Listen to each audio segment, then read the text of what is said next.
Welcome to the online class of zoology. Today we'll be doing the topic of fish biology, and that is adaptive radiation. We have already done the first part of adaptive radiation, and today we are going to start the second part, in which we'll be taking the topic of that adaptive radiation, that what is the process and how the changes in the environment make animals adapt themselves. As you can see, this has been shown that how the number of fishes vary according to their feeding behavior.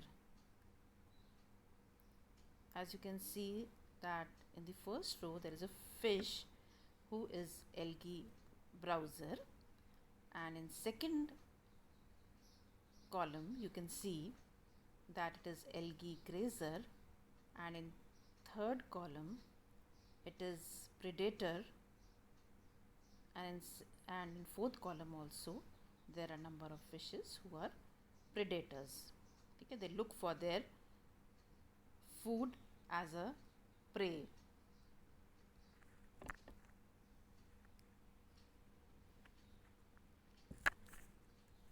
And I would tell you that example is of cichlid fishes of Africa. It is really a wonder that in case of fish cichlids, there are around 200 different species having wide range of ecological roles and morphological characteristics. ठीक है, यानी कि जो cichlid fish है उसमें adaptive radiation देखने को मिला है, और वो भी इतना अमेजिंग है कि 200 डिफरेंट स्पीशीज़ सिक्लिड्स की अफ्रीका में पाई जाती हैं। जैसे कि ये आप देख रहे हैं, इसमें भी आप ये देख लीजिए कि कितने सारे इसके डिफरेंट फॉर्म्स हैं एंड डिफरेंट बिहेवियर वाली ये फिश हो चुकी है। यानी कि इसमें कुछ तो हर्बीवोरस हैं, कुछ स्कैवेंजर्स हैं, कुछ प्रेडेटर्स हैं।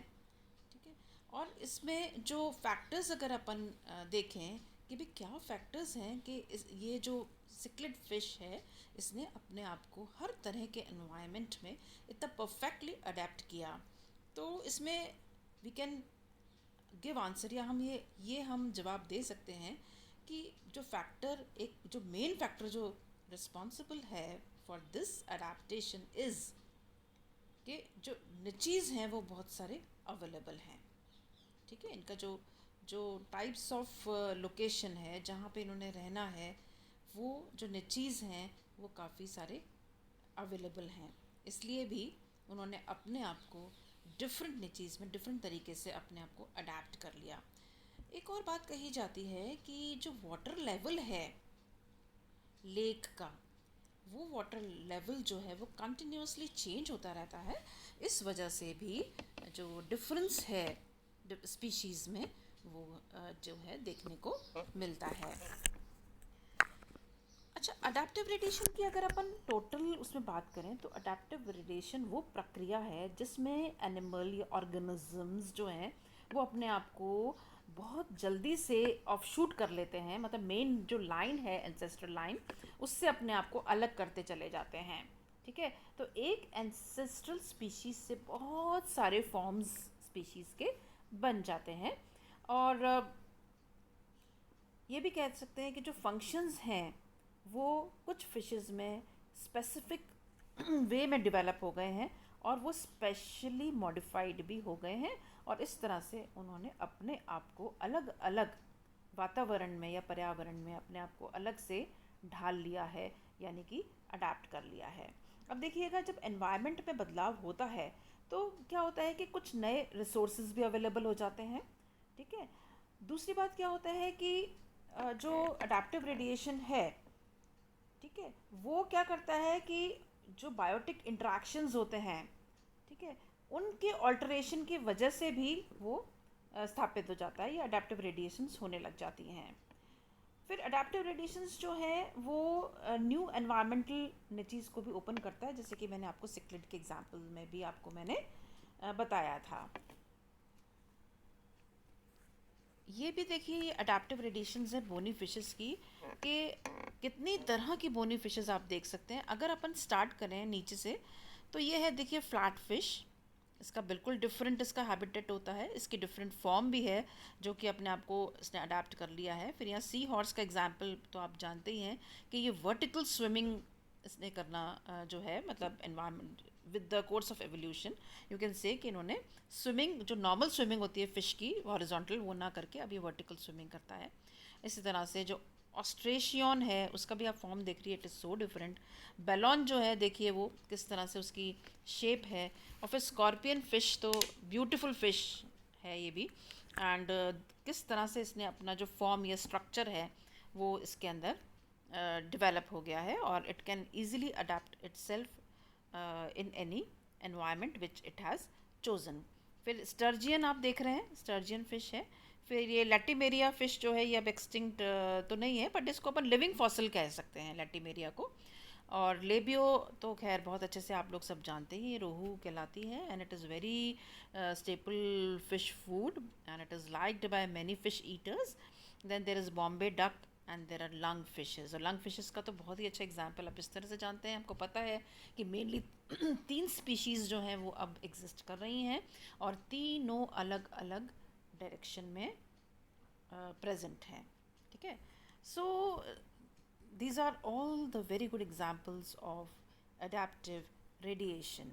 Now adaptive radiation को हम अगर समझना चाहते हैं, तो हमको कुछ पॉइंट्स या कुछ फंक्शंस हमको कंसिडर करने पड़ेंगे, तभी हम समझ पाएंगे कि किस तरह से अडेप्टिव रेडिएशन फिशेस में हुआ। तो सबसे पहले बात हम करेंगे स्विमिंग एंड लोकोमोशन की।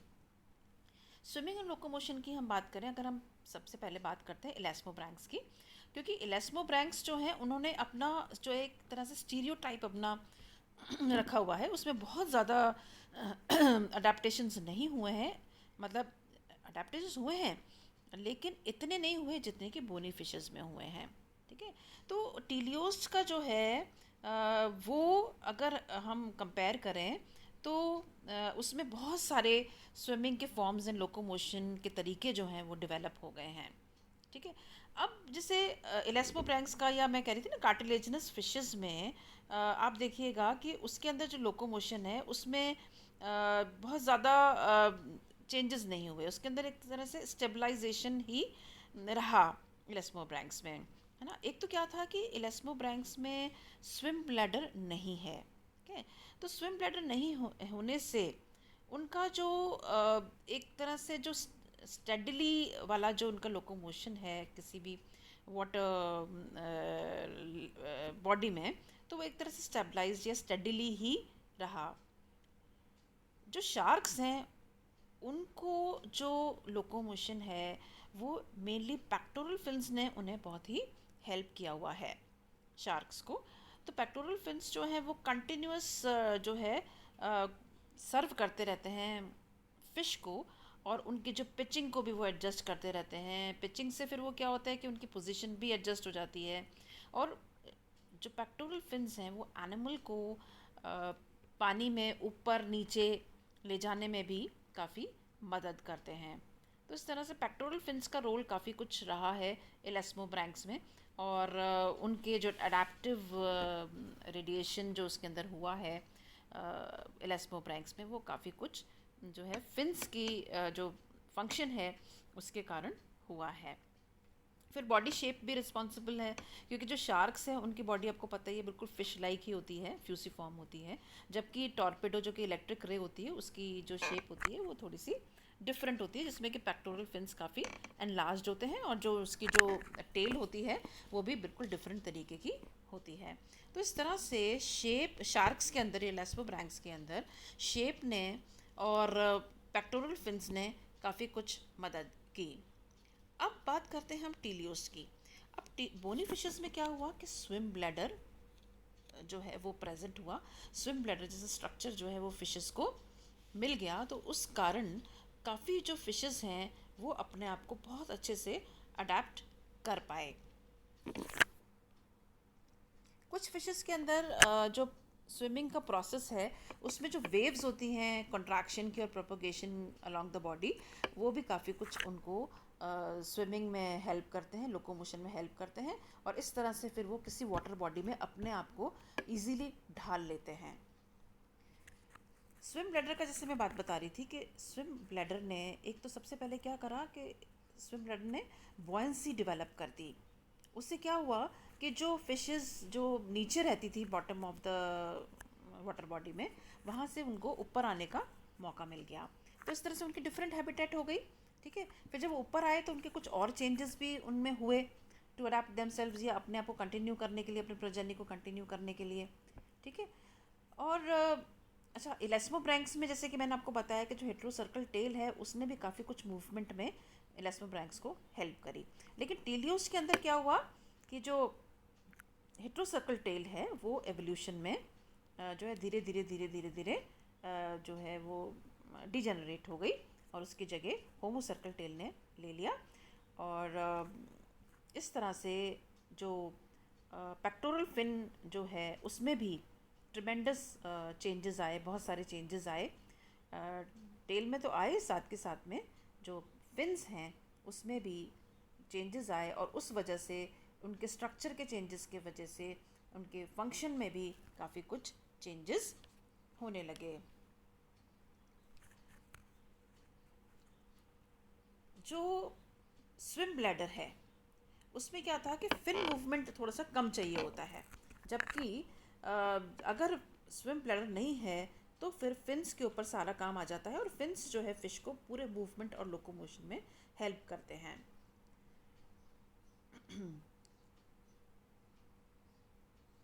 अच्छा, फिर क्या हुआ कि जब हेट्रोसर्कल टेल जब डिजनरेट हो गई, या वो जब हट गई वहाँ से, या उसका जो है लॉस हो गया हेट्रोसर्कल टेल का, तो जो है पेक्टोरल फिन्स जो हैं उनका भी जैसे मैंने बताया फॉर्म एंड फंक्शन उनका चेंज हुआ। ठीक है, अब जो पेड फिन्स का जो यूज़ है, ठीक है, वो काफ़ी कुछ फिश को लोकोमोशन में हेल्प उसने करी, और जो फिशेस जो कि स्लो या क्लमजी रह सकती थी उनको अच्छा सा मूवमेंट करने को मिल गया।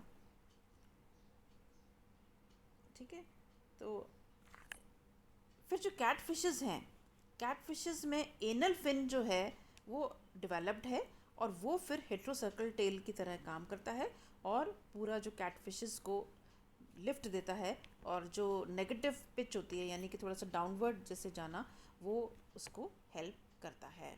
ठीक है, अब अगर पेल्विक फिन्स जो हैं उनकी पोजीशन अगर एंटीरियर है, तो जो फिश है वो पानी में से ज़्यादा राइज नहीं करती है, और एकदम से जैसे ही वो रुकती है तो उसमें पिचिंग होती है, यानी कि जो मूवमेंट है डाउनवर्ड मूवमेंट थोड़ा सा वो हो जाता है।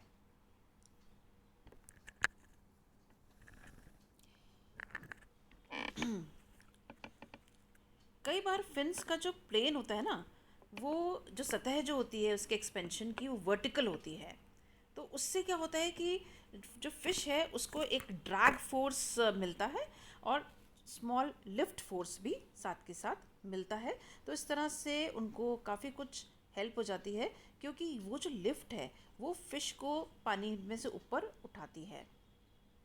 ठीक है ना, तो इस तरह से जो पोजीशन है फिन की वो काफ़ी कुछ हेल्प करती है, और जो सेंटर ऑफ ग्रेविटी के अगेंस्ट भी उसको हेल्प करती है, और वो जो है उसको अच्छे से पानी के अंदर वो स्विम कर सकती है ना। ठीक है, विद पावर, एंड अपने आप को इस तरह से उसने जो फिन्स हैं वो उसी तरह से स्ट्रक्चर में उनमें चेंजेस आ जाता है, या फॉर्म्स जो वो फिन्स के जो फॉर्म हैं उसमें चेंज आ जाता है।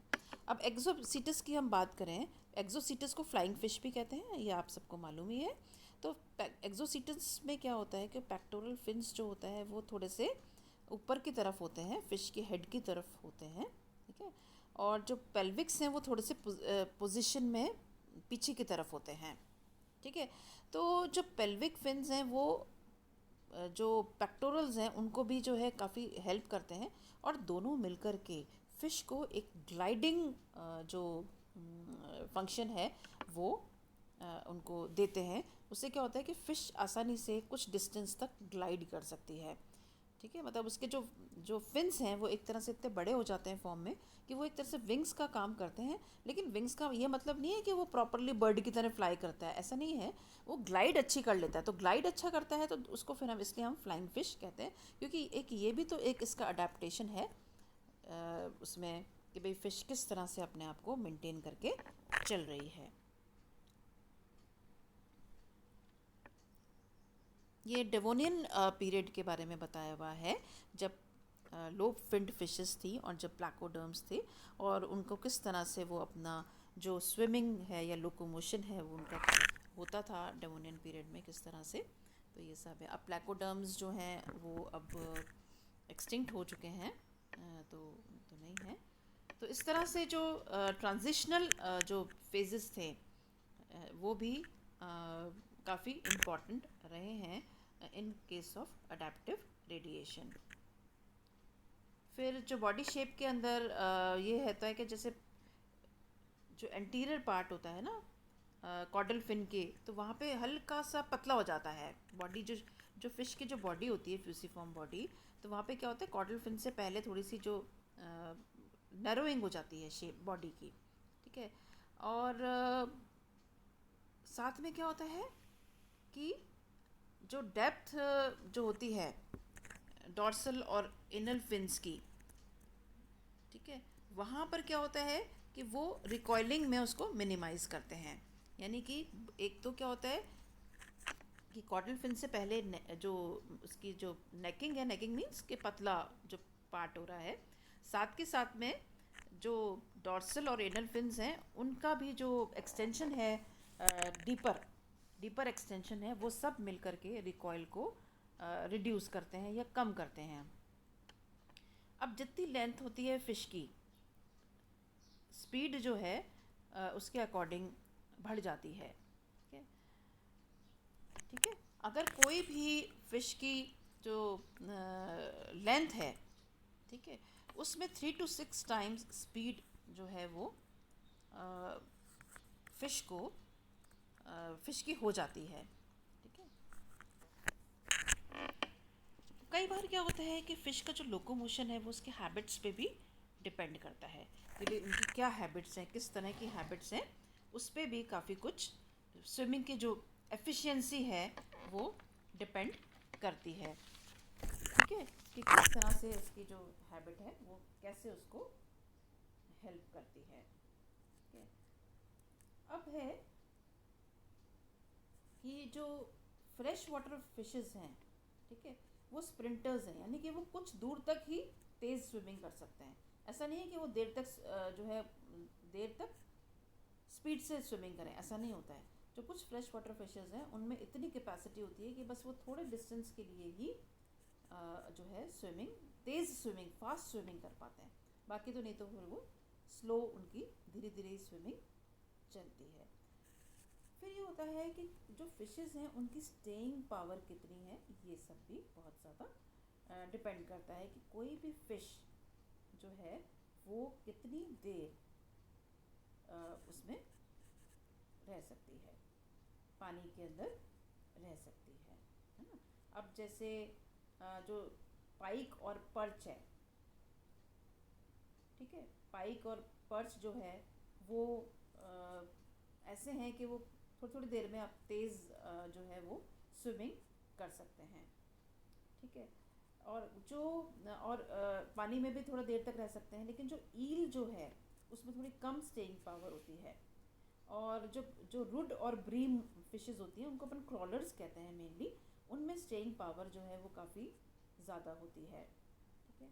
इस तरह से इवन जो सैल्मन है या कार्प है, इनमें भी अच्छी खासी जो स्टेइंग पावर होती है वो होती है। ठीक है। और ये जो स्टेइंग पावर है इनको क्या, या जो जो स्प्रिंटर्स होते हैं जो थोड़ी देर के लिए तेज़ स्विमिंग कर सकते हैं, तो उसमें कौन सी मसल हेल्प करती है? वो है रेड मसल फाइबर्स जो हैं वो हेल्प करती हैं। अच्छा, जो ट्यूनीज होती हैं, ट्यूनी फिश होती है ना, तो ट्यूनी फिश जो होती है वो फास्टेस्ट स्विमर्स के कैटेगरी में आती है, और उनकी स्पीड होती है करीब 70 किलोमीटर्स पर आवर। और जो ये वही है, स्पीड क्या है, रेड मसल फाइबर से ही डिपेंडेंट होती है कि भाई रेड मसल फाइबर्स उसकी स्ट्रांग है तो वो स्विमिंग भी अच्छे से कर सकते हैं। अच्छा, जो डीप वाटर फिशेस होती हैं उनमें ल्यूमिनेसेंस होती है, और उनमें कई बार स्विंग ब्लैडर नहीं होता है, जो डीप वाटर फिशेस होते हैं, and they achieve N almost neutral buoyancy. Naturally नीचे है तो बायंसी नहीं होगी, उसमें ज़ीरो बायंसी होती है। ठीक है। और अब ज़ीरो बायंसी है तो उनके स्केलेटन और मसल्स में भी चेंजेस आ जाते हैं। ठीक है। जैसे सरेशियस फिश होती है वो डीप वाटर फिश है। और डीप वाटर में यानी कि जो गहरा पानी होता है या गहरा पानी के उसमें जो स्विमिंग होती है वो डिफ़िकल्ट होती है, क्योंकि नीचे जो करंट और टर्बुलेंस है वो भी कम होते हैं, और दूसरा क्या होता है, वाटर भी थोड़ा सा विस्कस हो जाता है ना, क्योंकि पानी क्या होता है, बहुत ठंडा हो जाता है, नीचे सनरेज नहीं पहुंच पाती हैं, सनरेज नहीं पहुंच पाती हैं तो वो थोड़ा सा जमने लगता है, तो इस तरह से उसमें मूवमेंट जो है फ़िश की बहुत मुश्किल हो जाती है। तो इस तरह से ये जो अडेप्टेबिलिटी है, लोकोमोशन और स्विमिंग और पेक्टोरल फिन्स और बॉडी शेप, इन सब का आज ये कंप्लीट होता है। नेक्स्ट जो है, नेक्स्ट क्लास में अपन बॉडी फॉर्म्स और स्विमिंग हैबिट्स की बात करेंगे, यानी कि अपन कंटिन्यू करेंगे कि कौन सा जो फंक्शन है वो और भी फिशेस को अडेप्टेशन के लिए हेल्प करता है। Thank you so much.